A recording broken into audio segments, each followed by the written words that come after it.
Let's go through the latest news in SEO and AI search of the last week. A lot has happened, a lot has been released, and to go through it with me, I have the amazing Cindy Krum, who's the CEO of Mobile Moxie. Hello, Cindy, how are you? Hey, I'm good. Thanks for having me.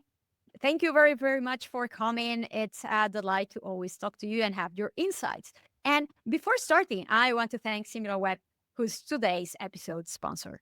Our first news of the week, and I think that potentially the most impactful, meaningful, if it's actually released in public, is the new experiment test from Google that they have called Web Guide. This is a new experimental AI to organize the SERPs. This is something that they had already announced at Google I/O that they will be eventually testing and also eventually releasing. From what I have seen and I have been testing it, they have pretty much released it for any type of query, providing as hybrid experience of AI mode with traditional search results. I was actually comparing what is the overlap for a lot of informational queries.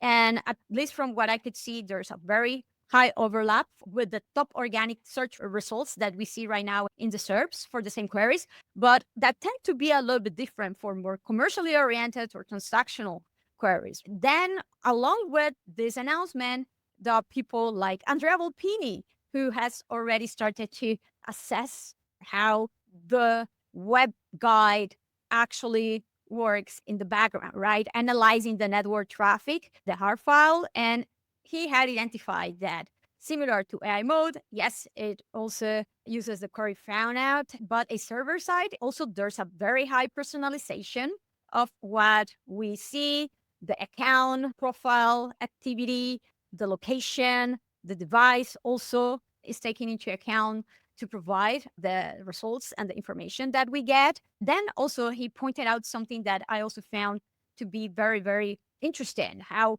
there's a clever architecture and dynamic UX that pretty much fits to the answers that are provided that are generated in real time when the results are loaded. Yeah, I think it's all super fascinating. And you're right, it's all coming at us so fast. All of these changes are making it feel like it's hard to keep up. But I think what's happening, what it seems like is happening, is we're seeing like different presentation layers of almost the same technology. And Google is just using us as their test group and like multivariate testing of which experience do people like the best and how can they measure it in ways that are gonna, quiet down the fears of all the loss of traffic and stuff like that. Like I think they're trying to probably improve the perception on the SEO side with better statistics. And so they want to find a way to incorporate Gemini and the conversational search in ways that the whole community and regular users are gonna like. But yeah, I think it's fascinating, and Andrea does a great job of explaining how it's different and also how it's the same, right? It still uses the query fan out technique, and he talks about the problem of measuring it, which I think we're all worrying about. How are we going to measure it? How are we going to optimize for it? He talks about, semantic understanding and topic clustering, and that we're not going to be looking at individual keyword rankings anymore, which lots of people haven't actually looked at that too much for years. But yeah, it all feels very experimental and unknown still, I think, at least to me. If this becomes the main experience of Google, I mean, that changes completely the principles that we use and the methodology that we use to measure that, right? And I don't think Google's going to go backwards. Do you? I don't think so, but what actually concerns me is the lack of transparency from all of this activity, all of this engagement. They need to keep up. They need to compete with ChatGPT while making it so in trying to blend in the current interface to keep showing ads, to keep performing as they perform as an advertisement platform. But we need data. We need to understand what is going on. And they seem to not necessarily care about that much. No AIO filters in the Google Search Console, no information at all about AI mode engagement or behavior. Well, I've been thinking about AI mode and Gemini and some of this stuff as kind of like a whole new Google. And even though it's using a lot of Google's, old search technology, if you think back to the very early days of SEO, Google started without Search Console, without Google Analytics. and without having to be as transparent. And then they were, when they realized that people were really embracing it, then they started being more transparent because they wanted to help people buy in and help people find out that they could make money, so that they should do a better job and stuff like that. But I am also very worried about the transparency, because in the years since Google started, when they started without Search Console and Google Analytics, people have built their entire business and lifestyle around being able to rank in Google or being able to rank in search engines or things like that. And so I don't think they're going to be able to get away with that for very long. But I do think that there's incentives on Google's side to not share as much as they did when they first started engaging with SEOs in the early days of SEO. Like, we got a lot of really great tips and tricks because Google was new and they were, trying to make the internet a better place. And I'm not sure if that's the same vibe that we're dealing with now. And I also think something that Google is really struggling with is, I think there's been an erosion of the separation of church and state, at least with the AI models, right? Like, why would you model something once for paid and once for organic when you could use the same model both places? So things like journey modeling and probably sharing data. And that's going to be hard for Google to talk about in the midst of all of the antitrust and anti-competitive lawsuits. Indeed. Speaking of Google releases and integrating everything in a single experience, what's released to the public is this try-on style with AI feature that they had been testing for a while, focus on the shopping vertical, one of the most easy to monetize and profitable vertical as well. The try-ons feature allows you to take a photo of you, upload it, and check how whatever you want to buy, any shirts, any pants, any shorts, whatever looks on you. And Google has been building all of their shopping graph, adding the product bags that pretty much look like a PLP, like a product listing page. And now this is like they are adding all of these sort of features that you will tend to expect from an e-commerce, a proper retail website. And this only allows them to engage the user more and more and keep their journey within Google rather than referring them to their e-commerce website right away and referring the potential customer at the very end of the journey. This feels more and more like, they want to be real competitor from Amazon. They are not hiding that out at this point in any case. And what it's interesting is that they are not even waiting to release AI mode or for their integration for shopping with an LLM experience, but releasing this right away. I think Google has two main goals here. And this relates exactly to what we were just talking about with the lack of break between church and state in terms of paid and organic. Because I think if you think about, like, why would Google do this? Why would they invest so heavily in this? Why have they been trying to do it for years? They want to fight back against Amazon, like you said, but how can they do that? Well, if I've uploaded my picture and put in all my sizes and my preferences and my price points so that Google can start to show me stuff that it knows I'll like because I've already put that information in, they can do that organically, but they can also do that in paid. So like if Google has an understanding of what one store has in inventory and they don't have my size, they can know to show a different ad, potentially. And that's what I'm worried about with the lack of transparency. Like, should they be showing me ads for something I would like, but that is not available in my size? Probably not, especially when they can make as much money showing me an ad for something that I'll like that is available in my size.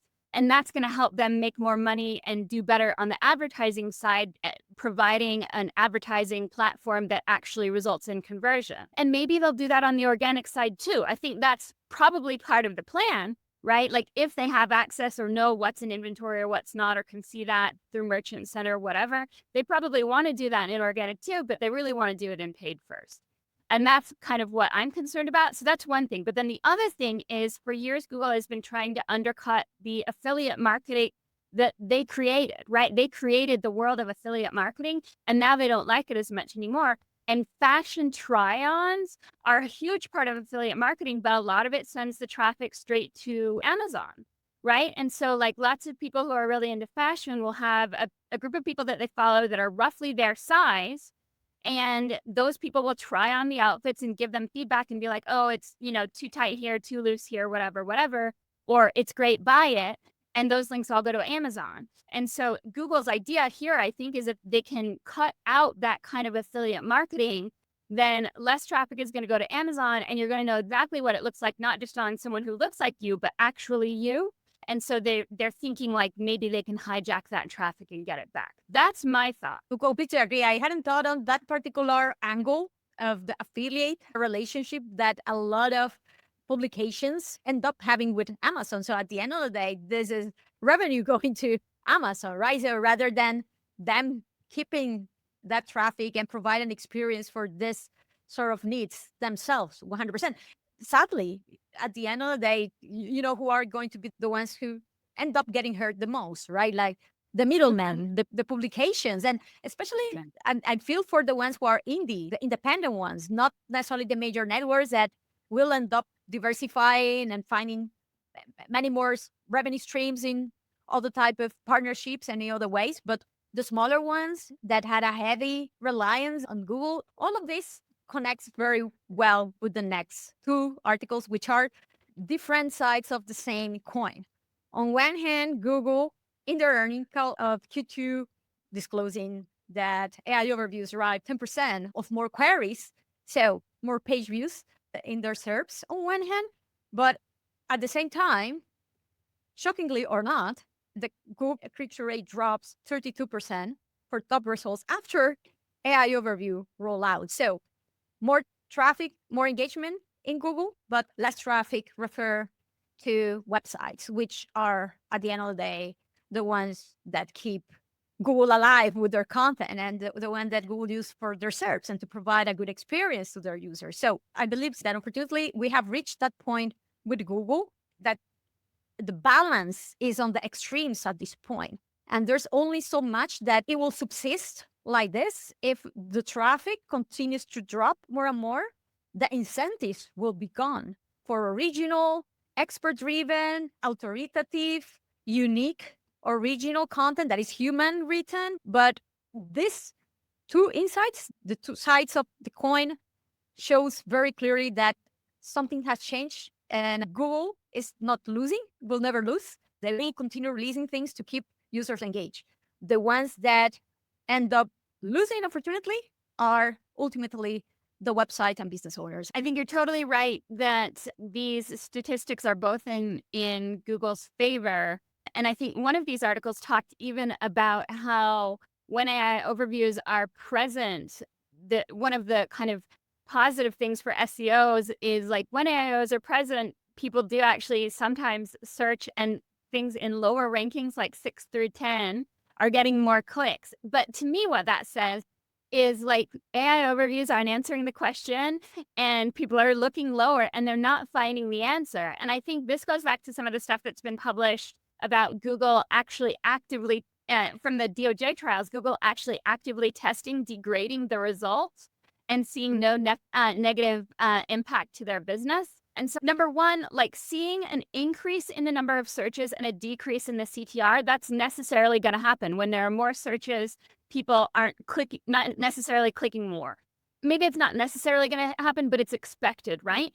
And these are both statistics that you would also expect to see with conversational search increasing. Because when you're doing a conversation, it's going to be an iterative process to get to the final question and the final answer. And so that's going to have more queries and fewer clicks. The hope, what we hope is that Google is putting the right things into the AI overviews and the right things into all of the different variations of Gemini that they're testing everywhere, and that people will eventually click. But right now, you're right, websites are the ones that are suffering. And Google, I think, is going to continue to harp on this. Oh, no, queries are increasing. That means people love search. Like, no, that means people aren't finding what they want or they're engaging in search differently.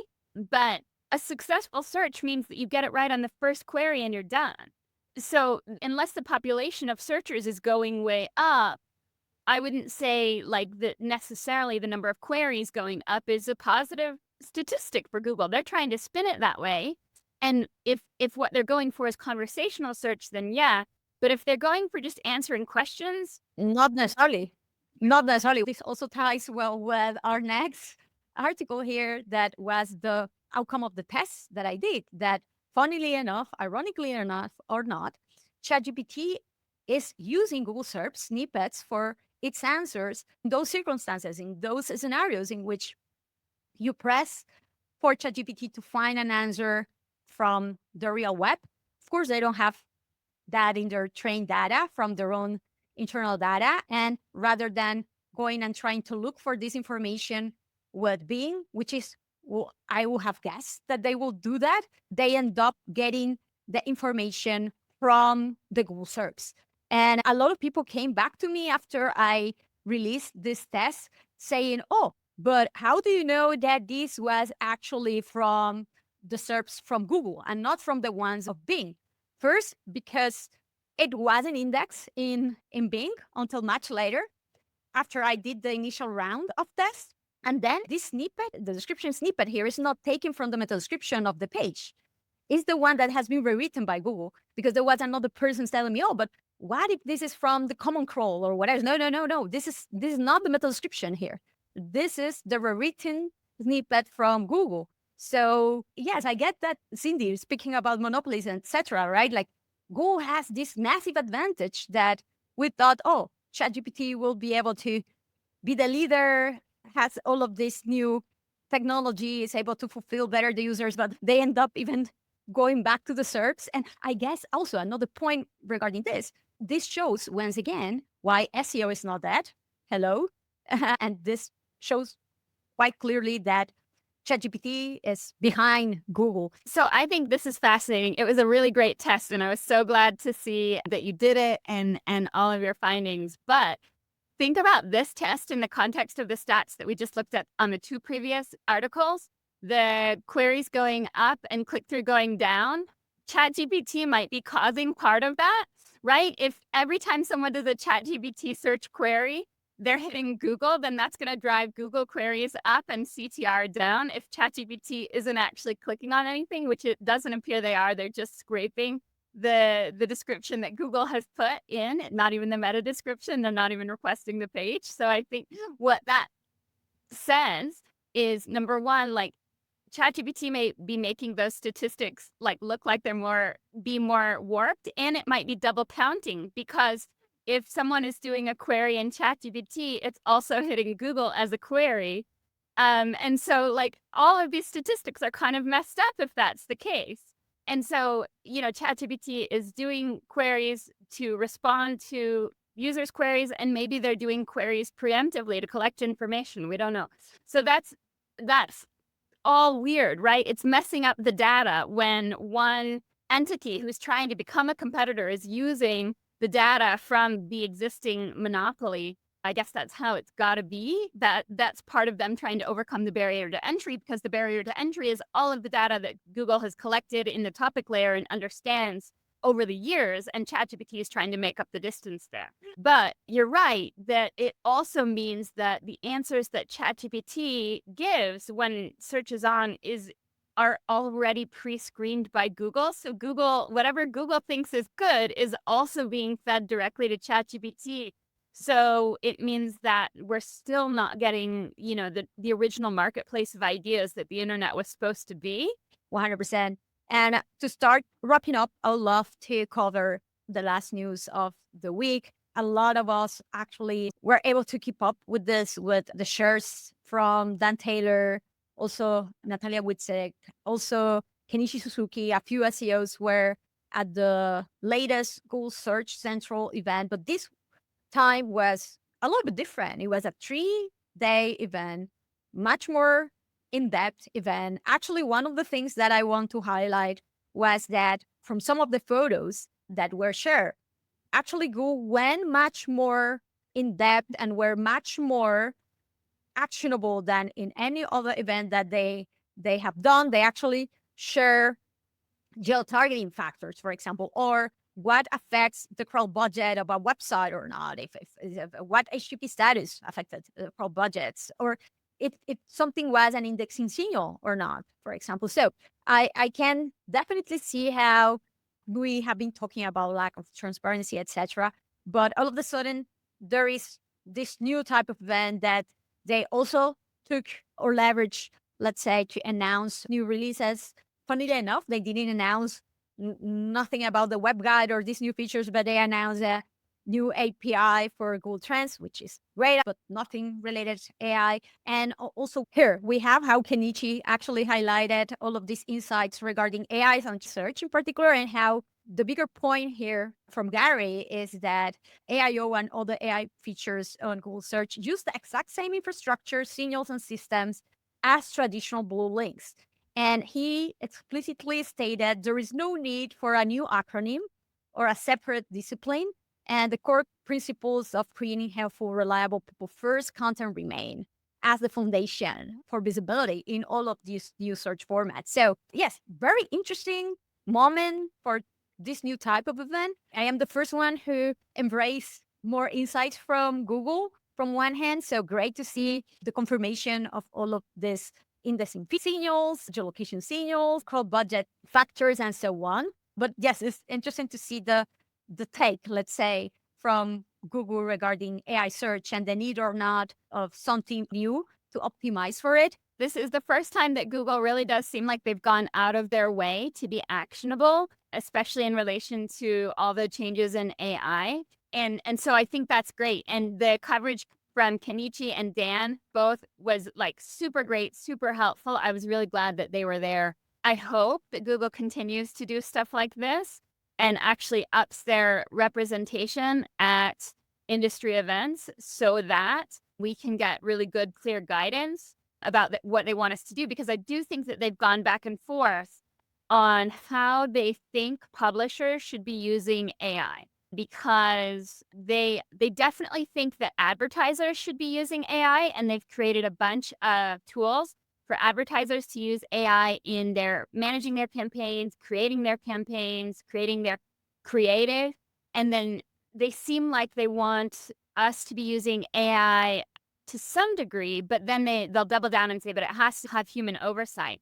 But I think there's an interesting conundrum that they've created where like everything is now AIable, and that makes everything kind of infinitely spammable. So your first take is that the Google Trends API has nothing to do with AI. My concern is that it absolutely does. Like, why wouldn't every news publisher latch into the Google Trends API and start pre-writing every article on everything that's trending in every country, everywhere around the world?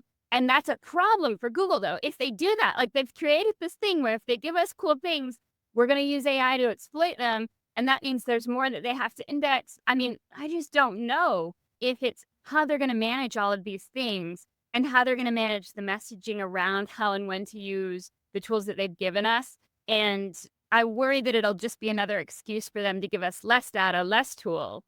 Yeah, it needs to be consistent 100%. I guess that at the beginning, when they released certain best practices, they never thought that it was going to be manipulated as they did. And all of this AI generated spam ended up making their lives much harder in terms of indexing. Well, we see how much more difficult it is to get indexed now than before.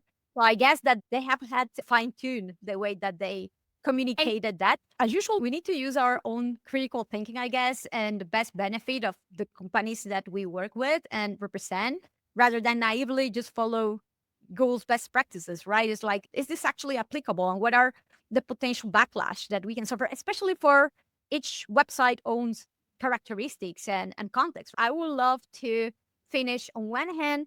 First, thanks SimilarWeb again for their sponsorship today. They actually have very useful AI traffic related features and reports. As you can see here, they're able also to provide insights like the ones that Google don't yet provide themselves, or even ChatGPT regarding top prompts, for example. So if you haven't taken a look at it yet, go and check it out. It's definitely useful. On the other, Cindy, I would love to hear your last tips. Any thoughts to finish today's episode? Yeah, so I think now is a time to be paying a lot of attention, but not over investing in any one decision that Google makes, because I think Google is just testing. And so they may do this, they may do that, they may try this for 2 weeks and it doesn't work. So don't don't live and die by the things that Google does or says right now. Like you said, make good decisions for yourself. Think about your customers. Think about your business as a whole. And then when you're trying to anticipate what Google is doing or why they're doing it, think about all of these things that Google is doing and relate it back to your business. You have to break it down as if you were Google as a business and think about, how is Google going to leverage this? How is Google going to make money on this? How does this benefit Google? And that will give you kind of the insight into what you need to do to be a part of it. Amazing, amazing. That is definitely a really, really good last recommendation for sure. I really appreciate that you joined today. And hopefully this was eye-opening for a lot of the people who are watching, not only to keep up with the latest news, but also to identify the trends and the opportunities for sure. Thank you again for joining, Cindy. Thank you again for watching. Remember to like the video if you like it, to subscribe to the channel to avoid missing out, and to visit the SEO FOMO news in case you don't want to wait until the next edition of the SEO FOMO newsletter. Until the next one, bye-bye.